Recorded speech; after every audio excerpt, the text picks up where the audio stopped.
જ ગુર્જર ભારતવાસીનો અદ્દલ મિજાજ જગતના ચોકમાં ડંકો વગાડશે. હા, ગુજરાત રાજ્યની અર્ધ શતાબ્દીએ તે પણ સ્વર્ણિમ ગુજરાતનો ઉત્સવ ઉજવશે. તેના સૂત્રધાર માનનીય મુખ્યમંત્રી શ્રી ગુર્જર નાયક નરેન્દ્રભાઈ મોદીને મળીએ ત્યારે જ બનાસ યાત્રાનો વિરામ આવે.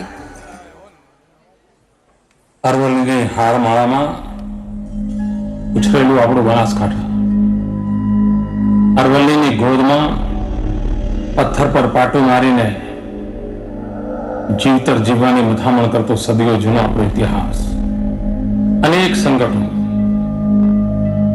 વરસાદ માટે આપણે અમી નજરે રાહ જોનારા લોકો, ધૂળની ડમરીઓમાં સદાય ઘેરાયેલા લોકો, વિકાસના બીજ આપણા સુધી ક્યારે પહોંચશે,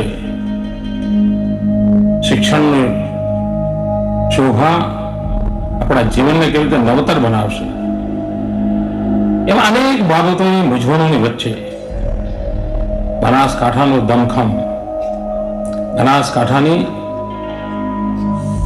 ઉર્વરતા, બનાસકાંઠાનું ધૈર્ય, બનાસકાંઠાની પરિશ્રમશીલતા, ગુજરાતની વિકાસ યાત્રામાં બનાસકાંઠાએ આગવું યોગદાન આપ્યું છે. શ્વેત ક્રાંતિ હોય કે કાણોદરનો